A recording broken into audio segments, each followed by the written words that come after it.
Sidang lanjutan Pengadilan Negeri Palembang yang mengadili perkara Wan Prestasi dalam tingkat pertama yang bersidang pada hari ini Senin 8 April 2021 dengan nomor register perkara nomor 14 garing PDTGS garing 2021 garing Pengadilan Negeri Palembang tentang Wan Prestasi antara pihak penggugat Nikodemus Lumban Gaul dan tergugat Dr. Andes Tamrin Fatul dinyatakan dibuka dan terbuka untuk umum. Sebelum persidangan ini dilanjutkan, majelis hakim ingin bertanya kepada para pihak, apakah upaya perdamaian telah dilakukan selama 1 minggu ini? Dan apakah sudah mendapat kesempatan untuk berdamai? Kuasa hukum penggugat? Upaya perdamaian sudah kami lakukan yang mulia, namun tidak berhasil. Untuk itu kami mohon agar sidang tetap dilanjutkan yang mulia. Bagaimana dengan pihak kuasa hukum tergugat? Saya juga mohon agar sidang tetap dilanjutkan yang mulia. Baiklah, sidang akan dilanjutkan sesuai dengan agenda sidang hari ini, yaitu penyampaian kesimpulan dari kedua belah pihak. Bagaimana saudara kuasa hukum penggugat? Apakah saudara sudah siap untuk menyampaikan kesimpulan? Siap yang mulia.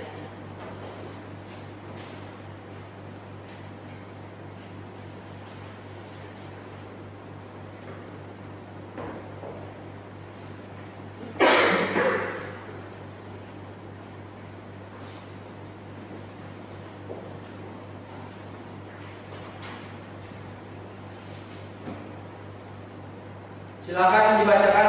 Terima kasih yang mulia. Kesimpulan penggugat perkara perdata nomor 14 dari PDTGS dari 2021 dari Pengadilan Negeri Palembang pada Pengadilan Negeri Palembang. Yang terhormat, Hakim Pemeriksa Perkara Perdata nomor 14 dari PDTGS dari Pengadilan Negeri Palembang. Yang terhormat, kuasa hukum tergugat serta hadirin yang hadir pada persidangan kali ini.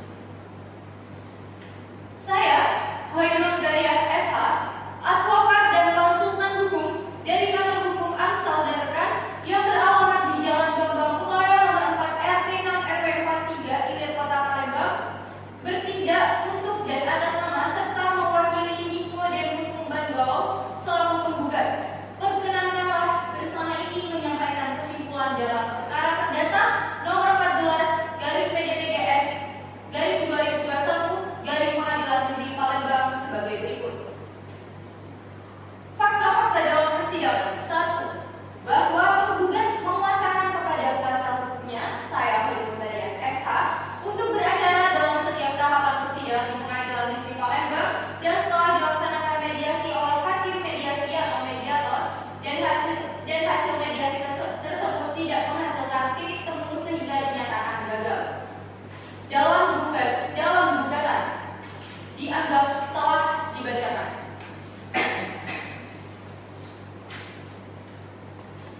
Bukti-bukti surat. 1. Perjanjian hutang piutang antara penggugat dan tergugat pada tanggal 26 bulan 9 2019 selanjutnya disebut bukti P1.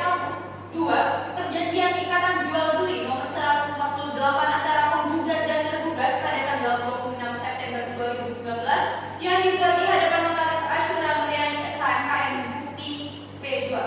3. Sertifikat hak milik nomor 5240 atas nama tergugat Tamrin Fatul selanjutnya disebut bukti P3. 4. Surat perihal somasi menagih hutang nomor 17 garing SK garing DPRS garing 5 garing 2020 tertanggal 14 Desember 2020 selanjutnya disebut bukti P4. Bukti-bukti saksi. 1. Bahwa penggugat telah menghadirkan saksi ke persidangan yaitu 2 orang saksi yang bernama dan masing-masing memberikan keterangan di bawah sumpah pada pokoknya sebagai berikut. Saksi Siska Papahan. Bahwa saksi menerangkan dirinya merupakan saksi yang ikut menandatangani surat perjanjian sebagaimana yang terdapat dalam bukti P1 dan turut hadir di kantor notaris ketika penandatanganan perjanjian ikatan jual beli. Bahwa saksi tersebut juga menerangkan melihat tergugat menyerahkan sertifikat rumah miliknya sebagai jaminan. Bahwa saksi melihat penggugat menyerahkan uang tunai sebesar 100 juta rupiah.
dengan anak sebagai berikut. Primer, 1. Menerima pengabutan gugatan penggugat seluruhnya.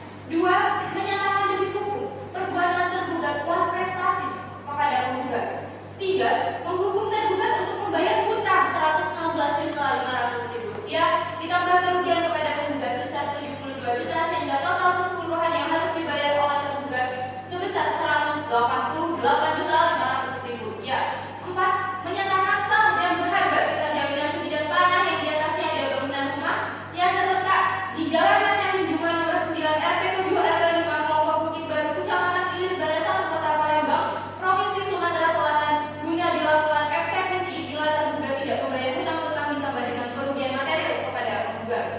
5. Menghukum tergugat untuk membayar biaya perkara tersebut. Subsidiar apabila pengadilan berpendapat lain mohon keputusan yang seadil-adilnya. Palembang 8 April 2021 kuasa penggugat Hoyrul Darian SH. Sekian yang mulia. Bagaimana saudara kuasa hukum tergugat? Apakah saudara sudah siap menyampaikan kesimpulan? Siap yang mulia.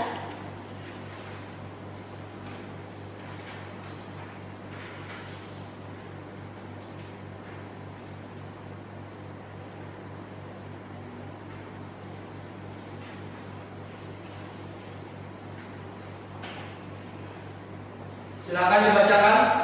Baik yang mulia.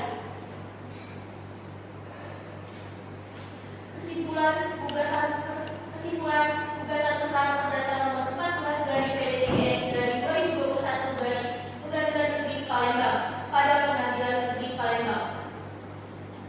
Kepada yang terhormat Hakim Memeriksa Perkara Perdata, yang terhormat kuasa hukum penggugat serta para hadirin yang hadir pada persidangan kali ini. Yang berkata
pada para pihak diperintahkan untuk hadir dalam persidangan ini pada hari dan jam yang telah ditentukan tanpa dipanggil kembali, dan kami nyatakan panggilan ini adalah panggilan resmi. Sidang perkara perdata Wan Prestasi dengan nomor perkara nomor 14 garing PDTGS garing 2021 garing Pengadilan Negeri Palembang ditutup.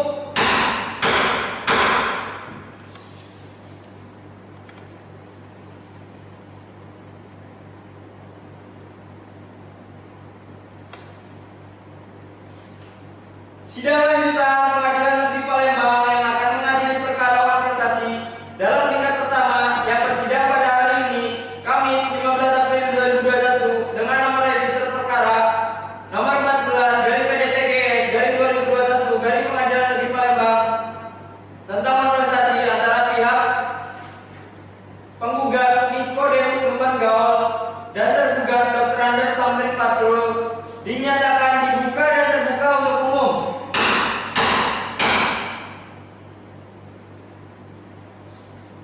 Sebelum persidangan ini dilanjutkan, hakim ingin bertanya kepada para pihak, apakah kuasa hukum penggugat betul-betul tidak ingin kembali mencabut gugatannya? Tidak, Yang Mulia. Kami tidak akan mencabut kembali gugatan yang telah kami ajukan.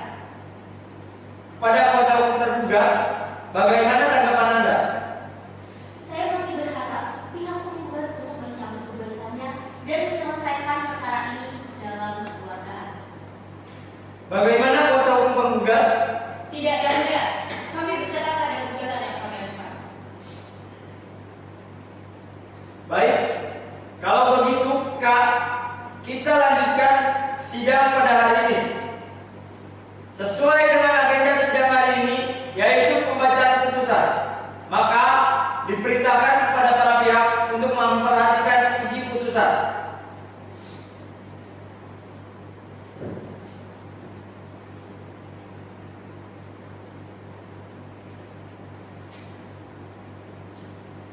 Pengadilan Negeri Palembang yang memeriksa dan memutus perkara perdata gugatan sederhana pada tingkat pertama telah menjatuhkan putusan sebagai berikut dalam perkara antara Nikodemus Lumban Gaul, identitas penggugat dianggap telah dibacakan, dengan lawan Dr. Andes Tamrin Patul, identitas tergugat dianggap telah dibacakan.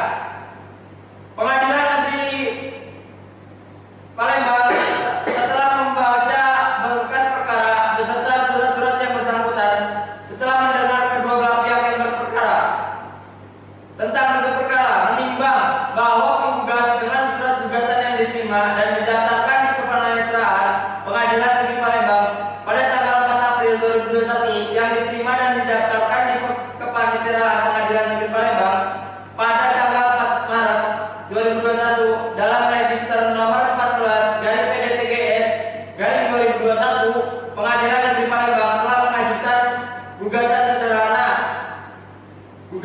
Gugatan dianggap telah dibacakan, menimbang bahwa pada hari ini persidangan yang telah ditentukan untuk penggugat dan tergugat menghadap kuasanya tersebut di persidangan, menimbang bahwa pada persidangan pertama yang dihadiri kedua belah pihak berperkara, hakim telah berupaya agar kedua belah pihak dapat menyelesaikan perkara ini dengan perdamaian, menimbang bahwa namun demikian hakim menyarankan agar perkara ini terus dilanjutkan dan meminta kepada para pihak agar terus mengupayakan komunikasi atau negosiasi agar sebelum putusan diucapkan dalam terjalin perdamaian guna menyelesaikan perkara ini, menimbang bahwa oleh karena itu pemeriksaan perkara dilanjutkan dengan pembacaan surat gugatan yang isinya tetap diperintahkan oleh penggugat,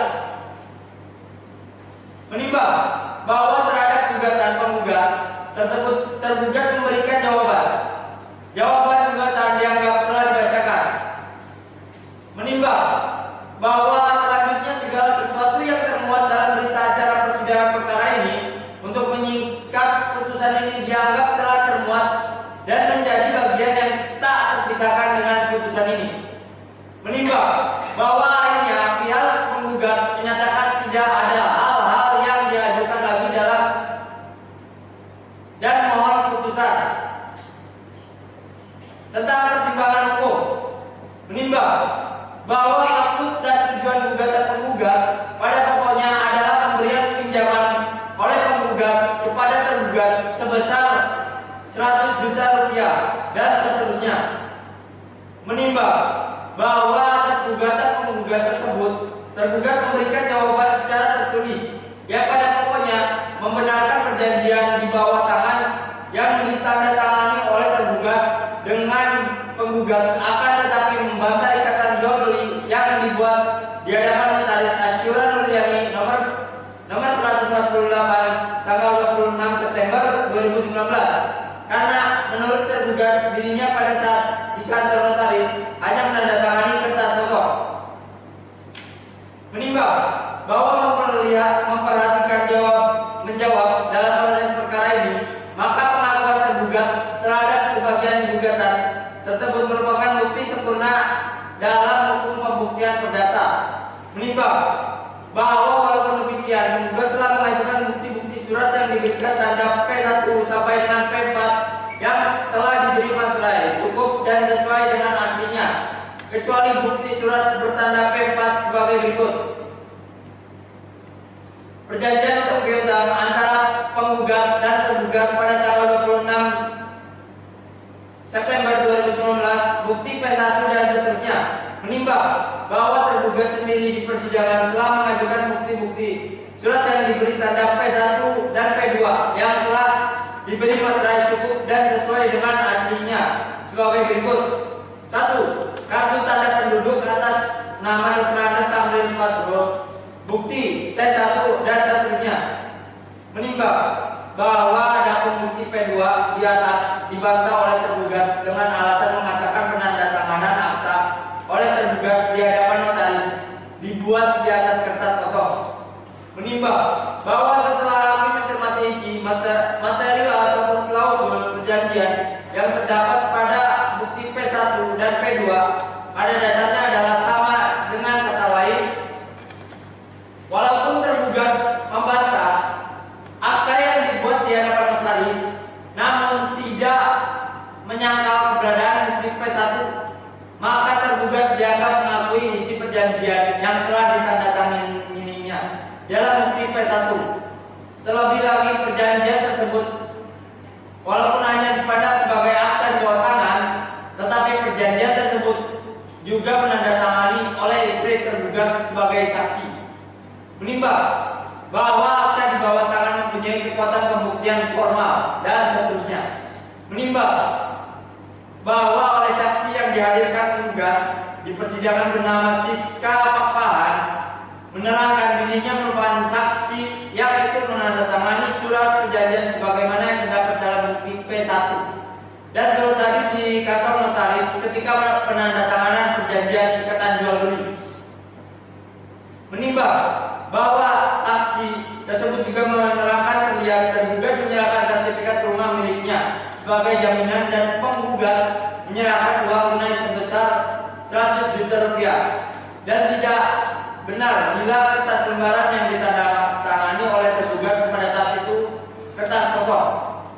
Menimbang bahwa oleh saksi penggugat lainnya yang bernama Francis Marbeta Tuo Tambolon di persidangan menerangkan keberadaannya di kantor notaris adalah untuk mengambil foto dokumentasi di kantor notaris, dan pada saat itu saksi ada melihat penggugat menyerahkan uang pinjaman sebesar 100 juta rupiah pada tergugat, sedangkan tergugat menyerahkan sertifikat kepada penggugat di depan notaris tersebut. Menimbang bahwa saksi Francis Marbeta Tuo Tambolon dan saksi Siska Pakpahan di persidangan menerangkan kalau isi perjanjian pada saat itu dibacakan oleh notaris di hadapan tergugat dan yang hadir di kantor notaris pada saat penandatanganan adalah penggugat, tergugat, saksi, dan istri tergugat. Menimbang bahwa saksi yang dihadirkan tergugat bernama Asep Kurniawan di persidangan menerangkan ada hadir di kantor notaris ketika penandatanganan perjanjian jual beli tersebut, dan yang ditandatangani oleh tergugat adalah lembaran kosong. Tetapi saksi melihat tergugat menerima uang yang diserahkan oleh penggugat dan tergugat menghitung uang tersebut.